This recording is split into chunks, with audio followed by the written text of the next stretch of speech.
Dr. Carson, there are so many issues to unpack today and to talk about, but the big issue that I want to start with is the family. The family today is in a really precarious place. You're a doctor. What is your prescription for how we fix the issues we see before us? Well, first we have to recognize that there is a problem. And, the traditional nuclear family in America is diminishing very rapidly. And, what constitutes a great nation? Great communities. And what constitutes great communities? Great families. It's the basic unit. And what's happened is we've seen a sustained attack on traditional families. Hollywood makes fun of them. They're not really necessary. They're antiquated. Roles of fathers are denigrated. Mom becomes the superhero. And the real problem with all of this is values of a society are passed down through families. So if you have an erosion of the families, you have an erosion of the values. Mm. And you can see that being played out in our society right now. All the violence, the hatred, the mental illness, anxiety, depression, suicides. It's almost like we're just falling apart. And I see a lot of people wringing their hands and saying, we're done for. But we're not done for. What we have to really recognize is that we're in a fight. I mean, and the new book is called The Perilous Fight because when our country was born, it was born in a crucible of controversy, of hatred, of war. And we had to fight our way through that. And we have to fight our way through it now, too. Uh, when the last Constitutional Convention was completed in 1787 and Benjamin Franklin came out, he was asked by a woman, "Sir, what do we have here, a monarchy or a republic?" And he said, "A republic, if you can keep it." Mm. And that's a big if now. We've kept it for over 240 years. But when you look and you see what's happening now, you're saying, is this the United States of America? Yeah, it's bizarre. I mean, it is bizarre to watch much of what we're seeing happen. And I want to talk in a moment more about the book specifically. I know one of the issues you do tackle in the book is faith, because we can talk about the family and we need to talk about the family, but it feels like the bigger issue is this move away from faith that has sort of infected everything in this country and sort of led us where we are. What role do you think that move away from faith has had in perpetuating some of the chaos that we're seeing around us? Well, it's critical. Recognize that one of the things that really distinguished our country from many others is our founding document says that our rights come from our Creator and not from the government. And our values come from our Creator, our Judeo Christian values, which say, love your neighbor, not cancel your neighbor if they have a different opinion or a different yard sign. Obviously, that has resulted in a very different kind of nation, and it destroys the sense of community. That was one of the things that really allowed us to accelerate on the pathway to the pinnacle of the world was our community spirit. If it was harvest time and Mr. Jones broke his leg, everybody else harvested his crops. No questions asked. We didn't care what his religion was. We didn't care what his political affiliation was. We cared about the fact that he was our neighbor and he needed help. And that was something that characterized America, the American spirit. And also the can do attitude, as opposed to the what can you do for me attitude. Those are the kinds of values that were spurred on by our Judeo Christian value system and by what you get in your family. If you're not getting it in your family as children are growing up, what are they going to use as their basis, as their moral compass? You know, 60 plus years ago, we said you can't hang up the Ten Commandments in the schools. Exactly what is wrong with thou shalt not kill, and thou shalt not steal, and thou shalt not commit adultery, and thou shalt not envy, and all of those things? What's wrong with that? I don't think they can answer that question, but Well, we they see. can't. No, they absolutely can't. And some people don't want to answer the question, right? But it is, I mean, and you know this, if you draw a graph and you look at where we are right now and that move away from faith, all of these problems, they've gotten worse progressively as we've moved further away. And you have this book, The Perilous Fight, that you've written, this beautiful book that deals with a lot of these issues. This is a tough question and it's a 30,000-foot question. And you were speaking to it a moment ago, but I kind of want to go back into it because the big question as people are sitting here, and even a lot of Christians sitting here sort of panicked, not sure what to do, how do we turn back the negative cultural trajectory? How do we fix where we are and maybe take a different stand? Well, the key is, first of all, we have to know that we're in a fight, uh, and you have to know who is your enemy, what is their tactic, and then you have to realize that you have to be a part of it. You know, one of the things that I realized when I was running for president several years ago uh, is that most people in the smallest little hamlets to the largest cities, most people in this country actually have common sense. But what they don't necessarily have is courage. People would rather stand in the corner and stare at the floor and hope that no one calls them a nasty name or Well, tries it's to. easier. It's easier and more comfortable, right, to do that. Right, but you can't really be the land of the free if you're not the home of the brave. And that's what people have to recognize. You have to use your influence in your sphere of influence, and everybody has a sphere of influence, to confront these things, to talk about them. We're told from the time that we're children, there are two things that you don't talk about: religion and politics. Those are the exact things we need to be talking about. Those are the things that are being manipulated in order to change our society. And they don't want you to talk about it. They operate much better in obscurity and darkness. And it's gotten pretty dark now. But here's the good thing about that: sometimes it has to be very dark before people can see the light. Mm. That is that is a very powerful point. And you mentioned obviously running for president and getting a chance to really go around the country, talk with people, and the things you observed. What was the biggest? Just a question on that because I have two presidential questions, but the first is, what did you learn about yourself? What did God show you most about yourself as you were making that run years ago for president?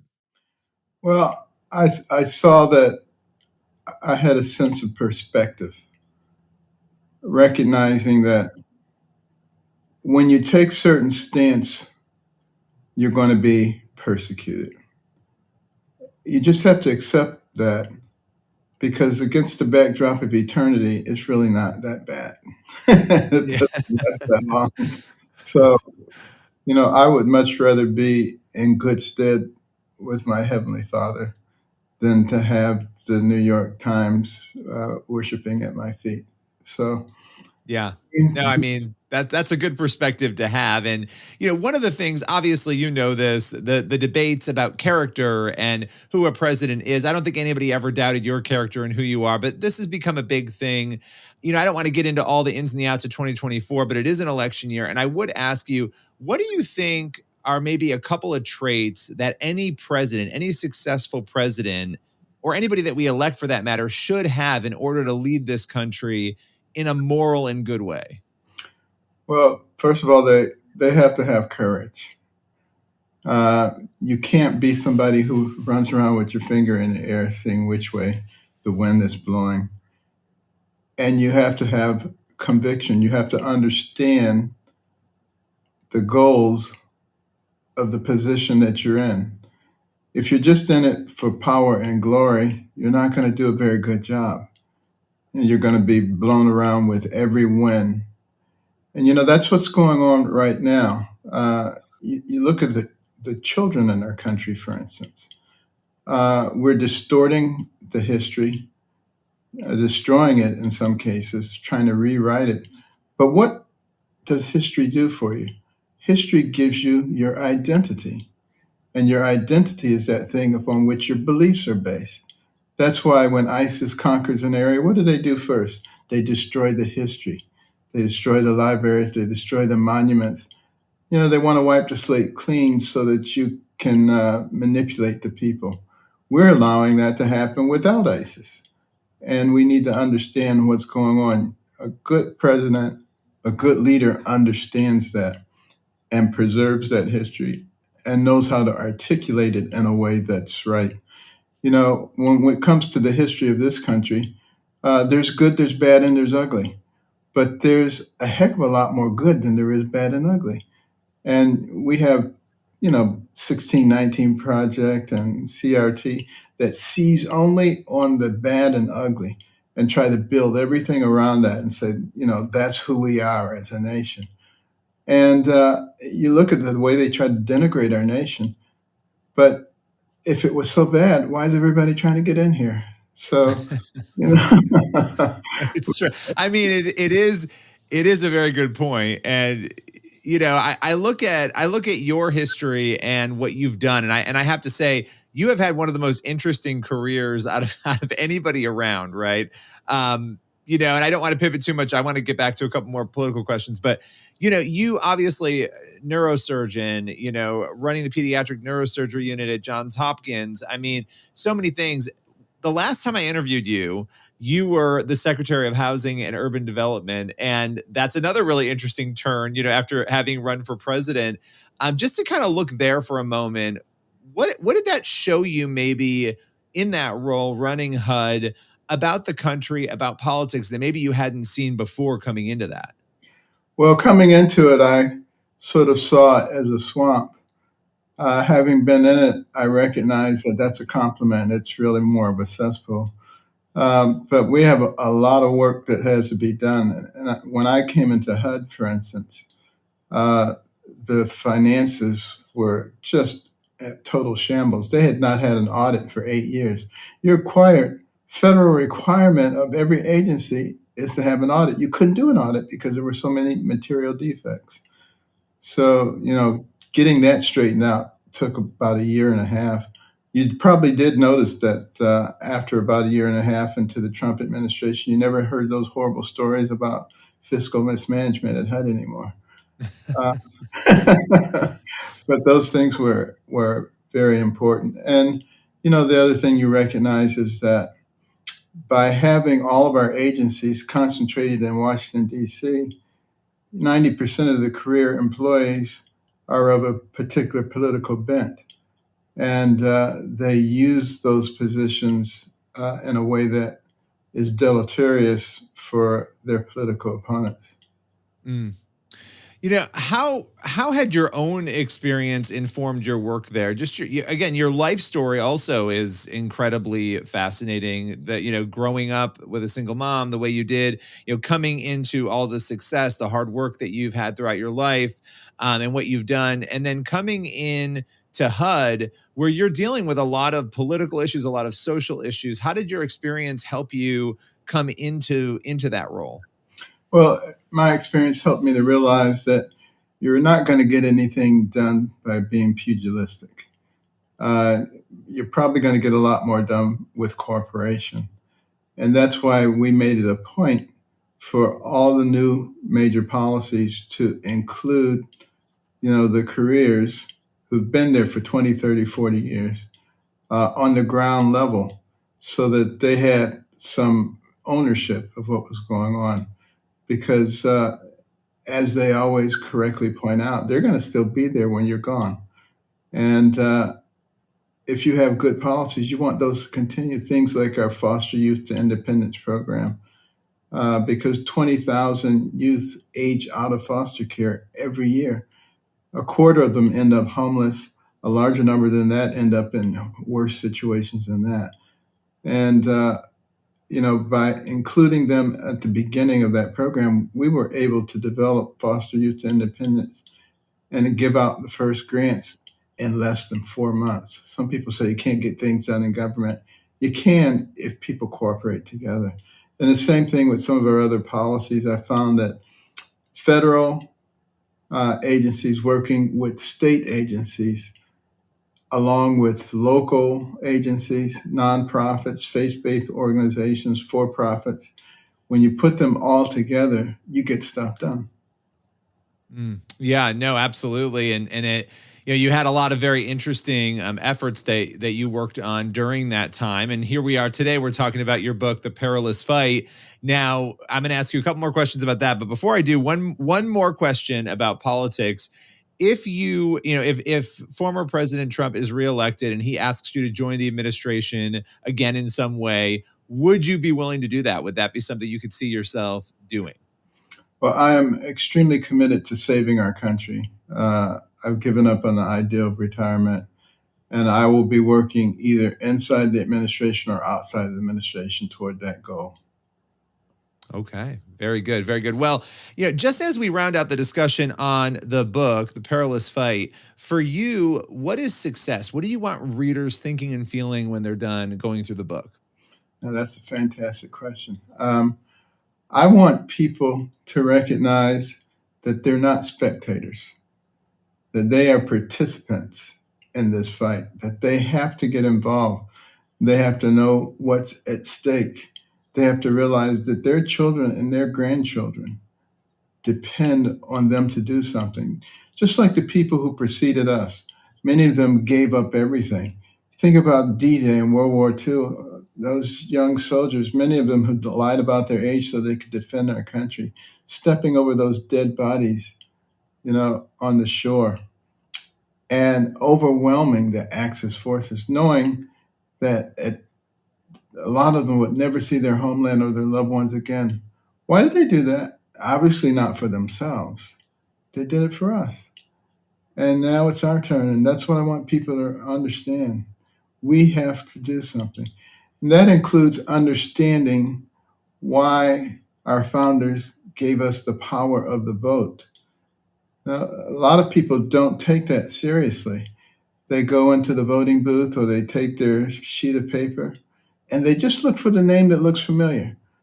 And yeah, I know that one. It could be Satan. Yeah, I know that name.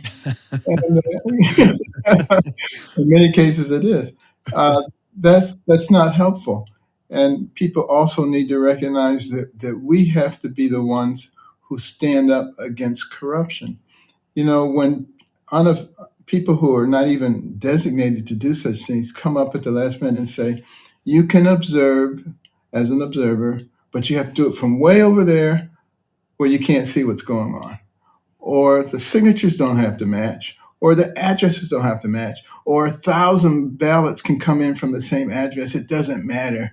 Or no, you don't have to have ID. I mean, just come on. If you allow these kinds of things, obviously the people who are benefited from it will continue to do them.